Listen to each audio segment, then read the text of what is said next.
Hi, my name is Deborah. I'm 63 and I feel very lucky to have had a interesting, exciting life full of learning, really. And every day I learn more, and every day I wake up and think, I wonder what I'll learn today, and I wonder what I'll do differently, because there were some things I didn't get right yesterday. So today's an opportunity to look at the world afresh, to be renewed and start again and learn even more than I learnt yesterday. I had a very happy childhood. My parents were very stable. They were very respectful of us as children and of other people. And I think that's something I've had all my life, is a respect for people, whoever they are, wherever they come from. And always to treat people equally, which I think is really, really important. That there isn't a status to individuals. We're all individuals and we're all struggling to make sense of the world and struggling to find our place in it. So I feel very lucky that I was brought up in that environment. And I was very confident as a young woman. I had lots of opinions. I think as a result of having a secure childhood. So I was very political as well. I was a member of the Labour Party at an early age and very influenced by my mother, who was from a mining family. So there was no question that my politics leaned to the left from an early age. And I was also very interested in trying to make a difference. So I was the charity secretary at school and was one of those people who got very passionate about helping people.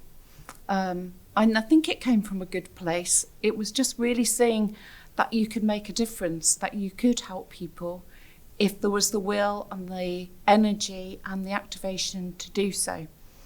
I loved drama, and I joined any drama club that I could and did loads and loads of plays. So it was obvious when I was leaving school that I was going to go and study drama at university. I think it was there that I had my first big dent into my confidence, because I was surrounded by really talented and beautiful men and women, and I didn't feel that I quite had the same qualities that they had. So I think that was quite hard for me during university, just really assessing who I was. Maybe it was a bit of a wake-up call to think, okay, so there I was, a very confident teenager, and now I'm coming into an era where I'm thinking about who I am a bit more and about my opinions and what defines me and what I think about things.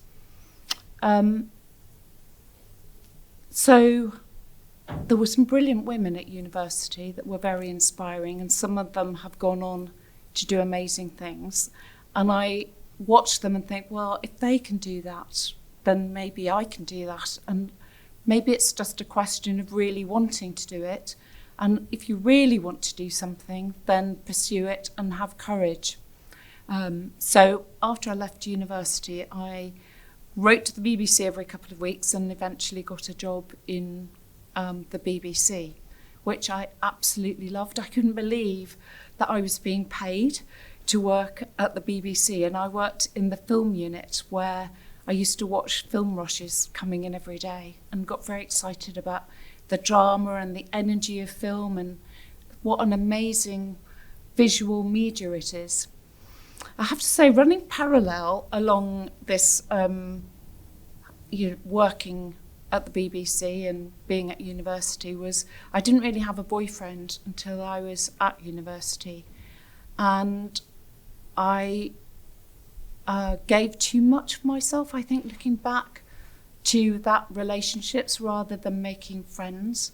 And I think most of my life I've allowed myself to be defined by my partner, but it's only the last 3 years where I've actually been on my own and found strength to be me and realised that I can exist on my own. which sounds really a bit bonkers, but anyway, it took all that time to realise that we are on our own and that we have to make the best of being on our own, and we have wonderful moments of being with other people and having our children. I was lucky enough to have children, and how precious they are.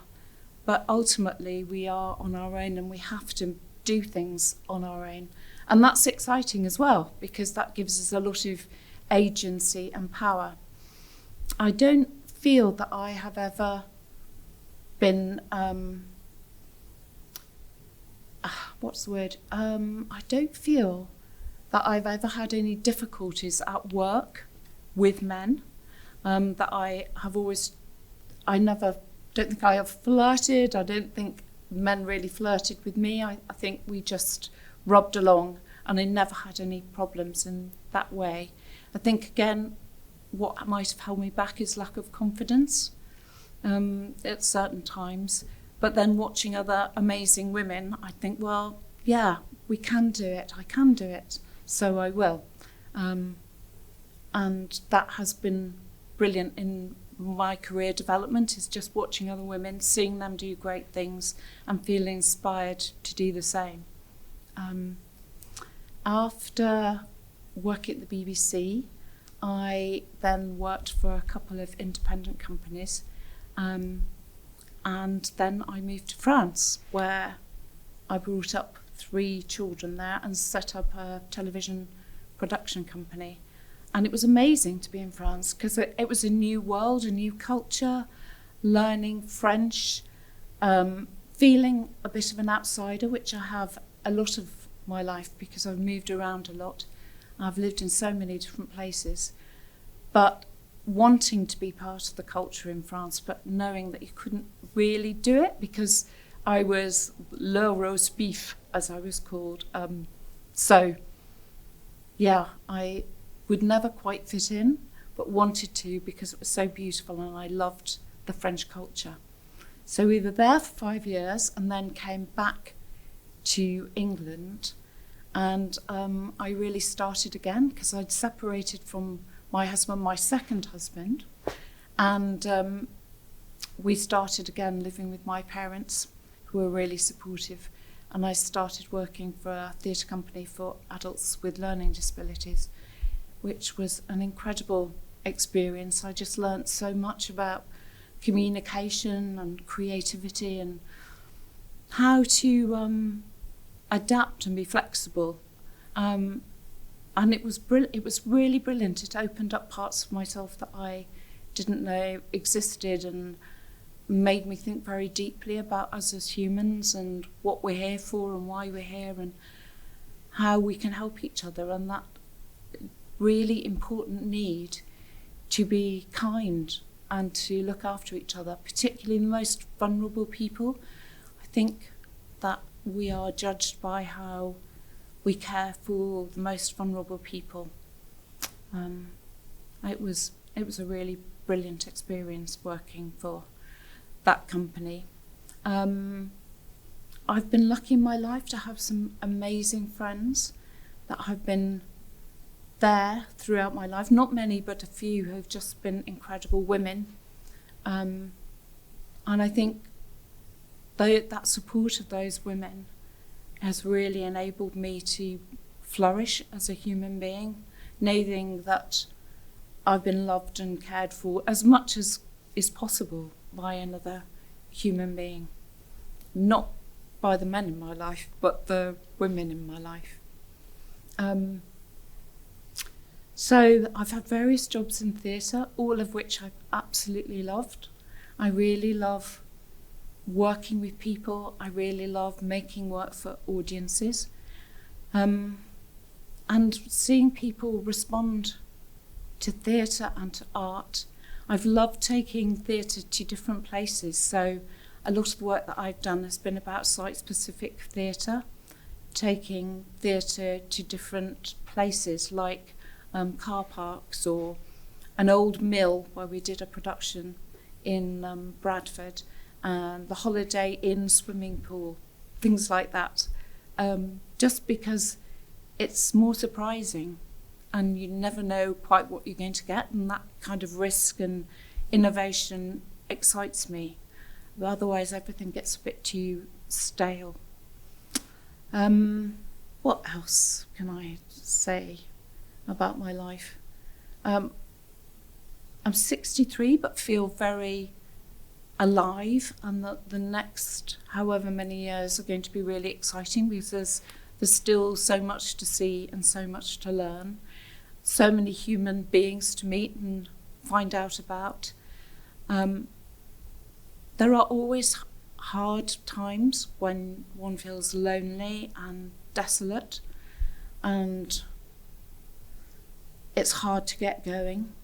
But then I think about the fact that there's so much to be done and so much to find out and so many things to change, that gives me energy to get up and go.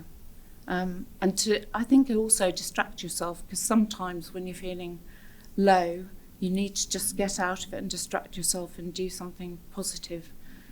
I found walking brilliant, because again, it's just stimulating your mind and your body. Nature's wonderful. I marvel at nature and the beautiful things that surround us, and the beautiful people that are around us. And it only takes a few little things to realise the beauty of humanity. Even though there's a lot of terrible things that happen in the world, there are really good things too. Confidence goes up and down. I think it always goes up and down for humans, if we're really honest about it. And again, it depends on how the world is that day or another day, or whether you feel inspired because you've seen something that's brilliant and it gives you confidence to act, confidence to do something, to take action. I think confidence also comes from when you really feel passionate about something and you know something about it, so you're armed with knowledge and you're armed with conviction, and that gives me confidence. I like to know about things to feel confident about them. I've got 3 children who I love very much and are fantastic. I don't think I'm too delusional about them. I think I'm able to see their quirks and qualities, and I think they can see mine as well. We have a very honest relationship, which I think is important, so that you have a solid foundation and your expectations are muted by the knowledge of how different we are, and that we're not all perfect, and actually our clay feet is what makes us interesting, and we just have to be honest about who we are and keep trying to be better. Do I regret anything?